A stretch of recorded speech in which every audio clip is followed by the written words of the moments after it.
राष्ट्र संत श्री प्रमुख सागर सा ज्ञानी ना संसार में, अमृतदायी ज्ञान है इनके प्रवचनों के सार में।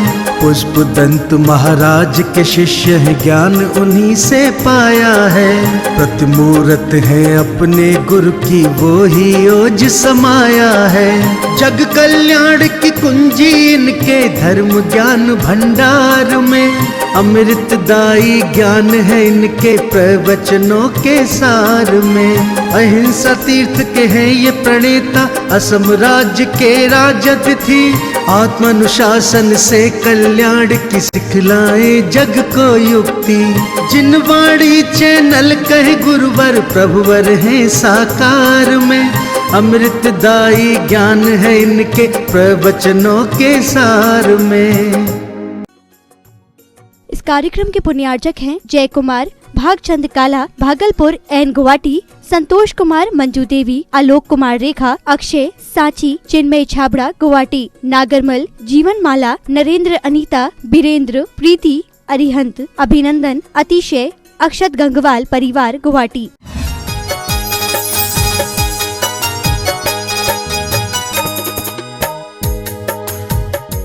शादी शुदा भी साधक बनते हैं, शादी करने वाले भी सन्यासी होते हैं। और आप विचार करके रखना, सन्यासी होने के बाद उन साधकों को कहा कि अब अपने घर गृहस्थ का जीवन याद नहीं करना, अब अपने घर में जैसे संसार के भोग भोगे थे उन्हें याद नहीं करना, उससे तुम्हारे सन्यास में ब्रह्मचर्य में दोष लगेंगे। उन्हें भी मना कर दिया। और नए साधकों के लिए कहा कि अपने यहाँ पर इसे रस इष्ट रस का त्याग करना। सबसे बड़ी अगर ब्रह्मचर्य की साधना करना है तो हमें गरिष्ठ भोजन से बचना चाहिए। गरिष्ठ भोजन का मतलब है अगर हम गरिष्ठ भोजन ज्यादा काजू बादाम, ज्यादा धबड़ी, ज्यादा क्या क्या खाते पीते हो तो लोग, शक्ति को बढ़ाने वाले आइटम, हम शारीरिक शक्ति बढ़ाएं बात अलग है, मानसिक शक्ति बढ़ाएं, आत्मिक शक्ति बढ़ाएं, लेकिन हम वशिष्ठ होने के लिए इष्ट पदार्थों का सेवन करते हैं तो विचार करना हमें कभी भी ब्रह्मचर्य की साधना करने में सहयोगी नहीं बनेगी। हाँ, ऐसा नहीं है कि घी पीने वाले साधना नहीं कर पाते हैं। पुराने लोग जो होते हैं वो बहुत घी पी के भी साधना करते थे, बहुत सारे ड्राई फ्रूट खाकर भी साधना करते थे।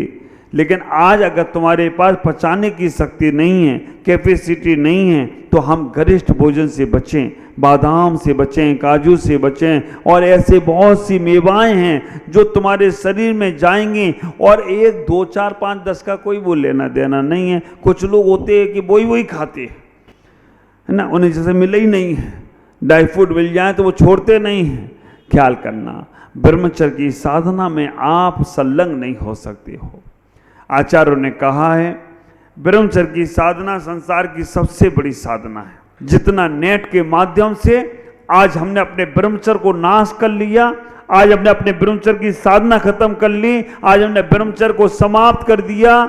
विचार करना, नेट के माध्यम से, हम चैनलों के माध्यम से, हम अन्य चीज़ों के माध्यम से सब कुछ खत्म कर लेते हैं।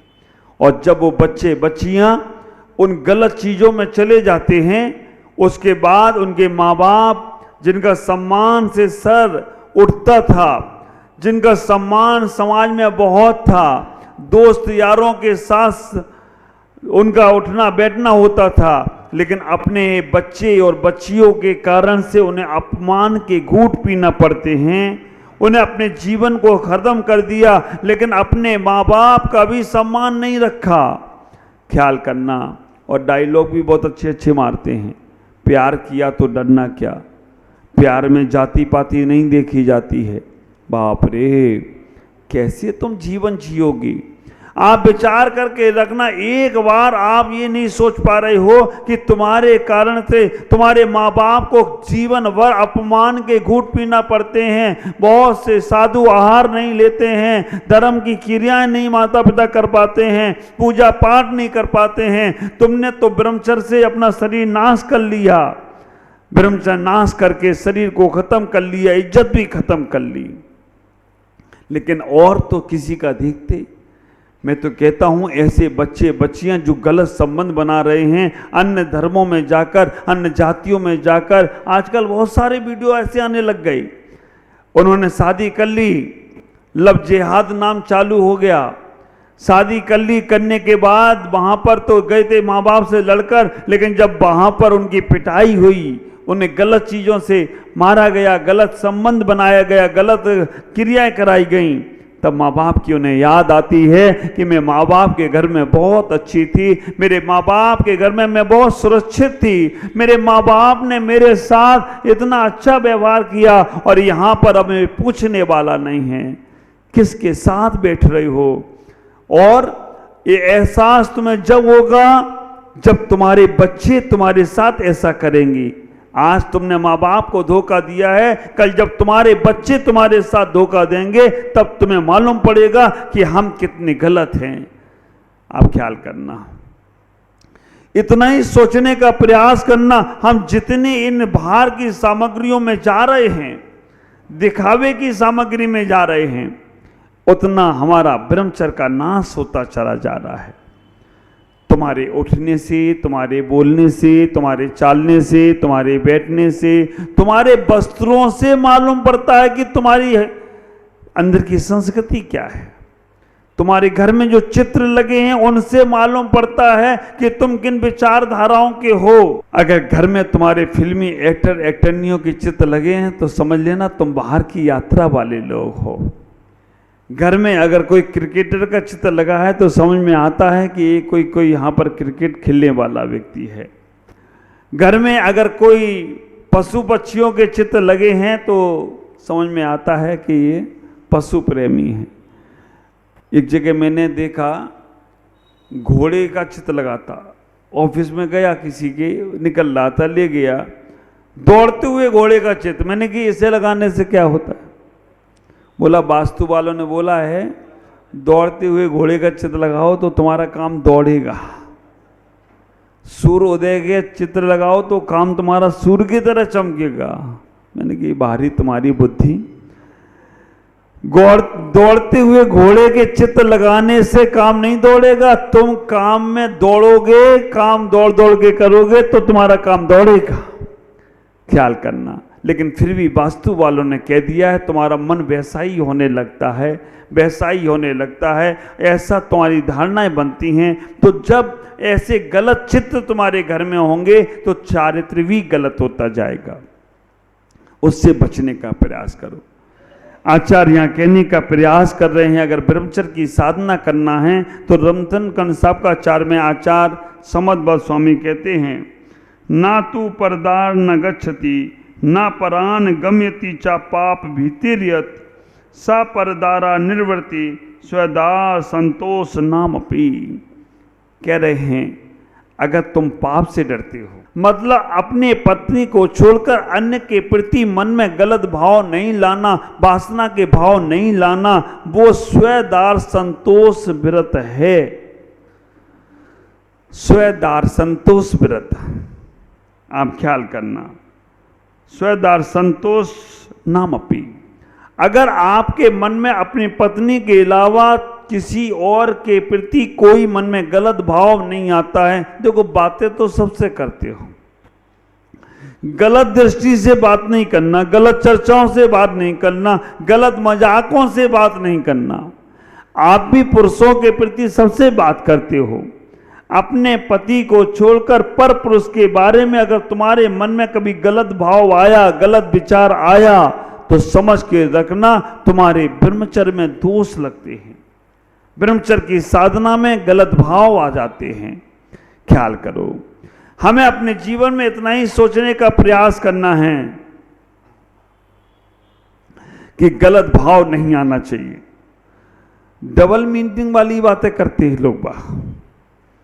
डबल मीनिंग वाली बातों में आपका मन खराब होगा ही होगा। आप देखना, एक युवक से पूछा तुम मंदिर क्यों जाते हो?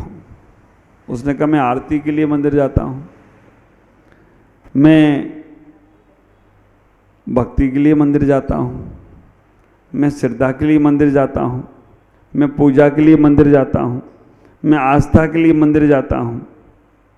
आप विचार करना, उससे पूछा मंदिर क्यों जाते हो, उसने कहा मैं आरती, भक्ति, शांति, है ना, पूजा, श्रद्धा, आस्था, इन सब के लिए मंदिर जाता हूं।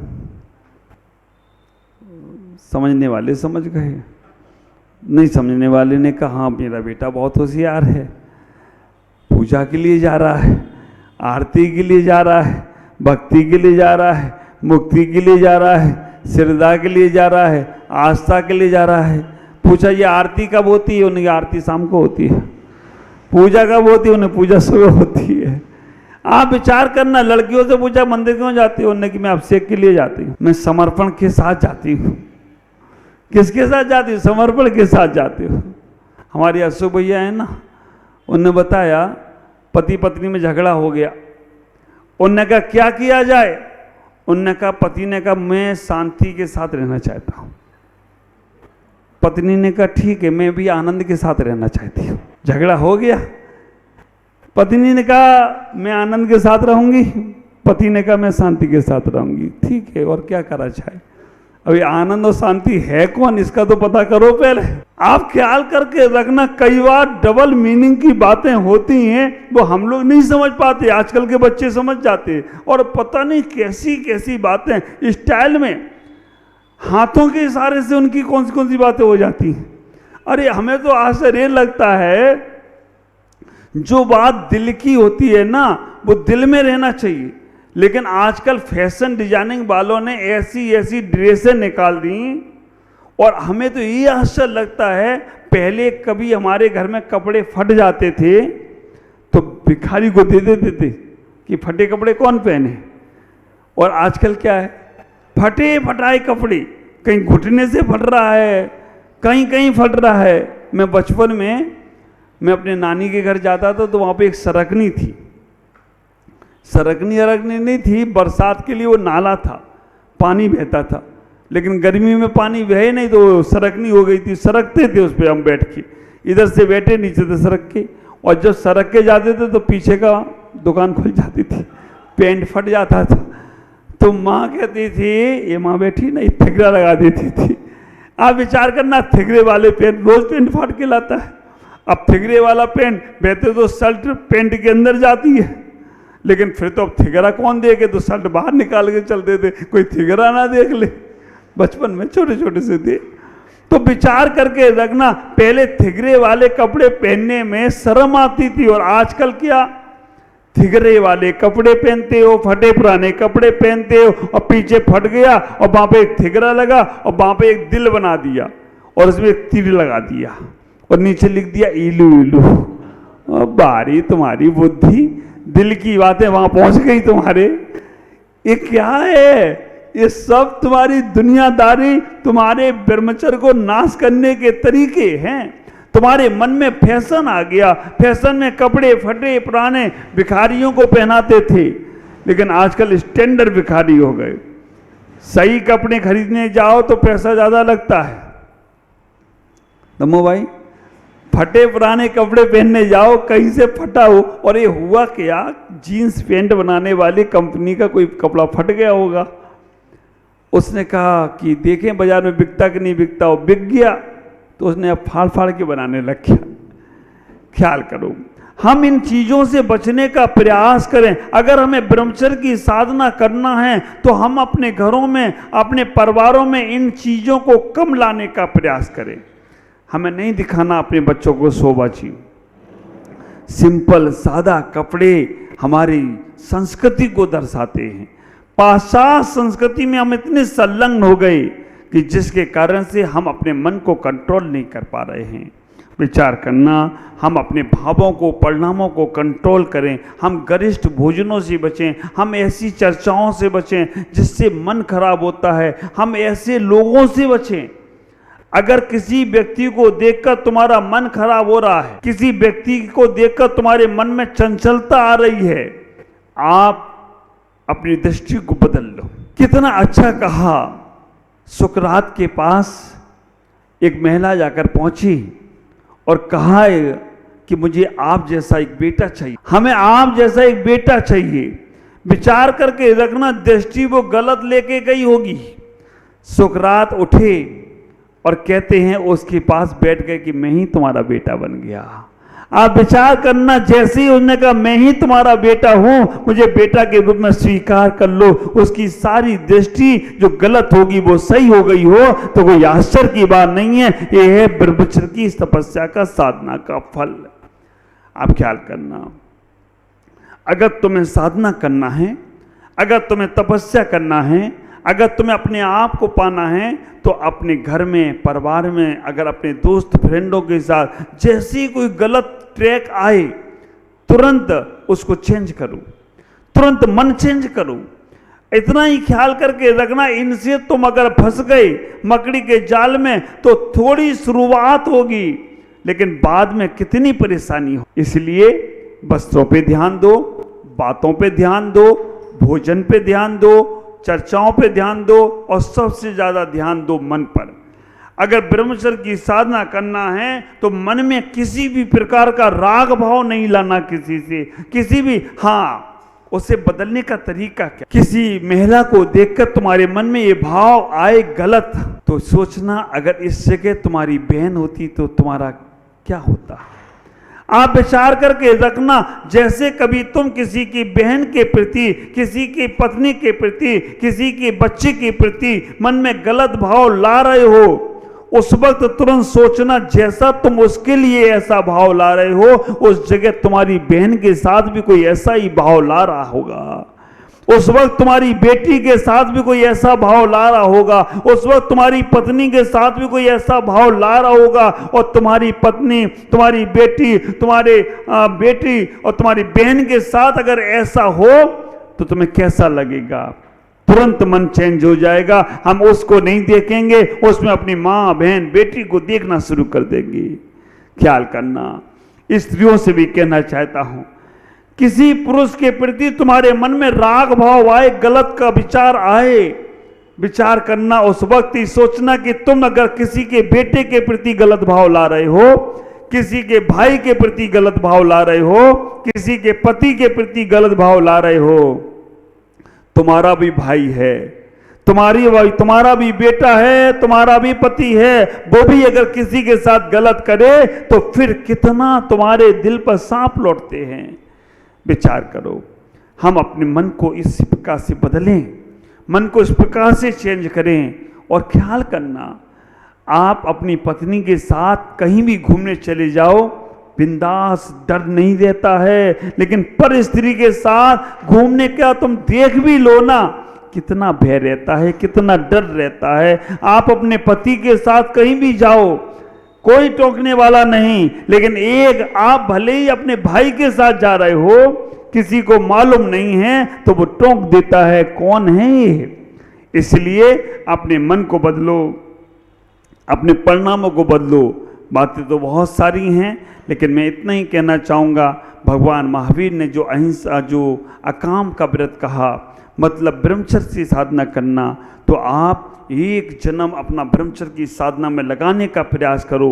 ब्रह्मचर्य की साधना से आपके अंदर का ब्रह्म, आत्म कॉन्फिडेंस, आत्मविश्वास बढ़ेगा और मन हमारा पापों में नहीं लगेगा, पापों से निवृत्ति की ओर जाएगा। तभी तुम्हारे जीवन का कल्याण हो, तो कोई आश्चर्य की बात नहीं होगी। आज इतना ही कहूँगा, भगवान से प्रार्थना करना, भगवान मैं वासना से और रसना इंद्रिय से बचूं, साधना में अपना समय लगाऊं, ऊर्जा का ऊर्ध्वगमन करूं, अधोगमन नहीं करना है, क्योंकि अधोगमन कर करके ऊर्जाओं को मैंने बहुत समाप्त कर दिया। अब हमें ऊर्जाओं का ऊर्ध्वगमन कराने का प्रयास करना है, तभी तुम्हारा जीवन सार्थक होगा।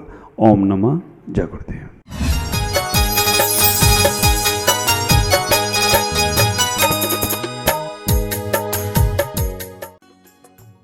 इस कार्यक्रम के पुण्यार्चक थे जय कुमार, भागचंद काला, भागलपुर एंड गुवाहाटी, संतोष कुमार, मंजू देवी, आलोक कुमार रेखा, अक्षय, सांची, चिन्मय छाबड़ा, गुवाहाटी, नागरमल, जीवन माला, नरेंद्र, अनीता, बीरेंद्र, प्रीति, अरिहंत, अभिनंदन, अतिशय, अक्षत गंगवाल परिवार, गुवाहाटी।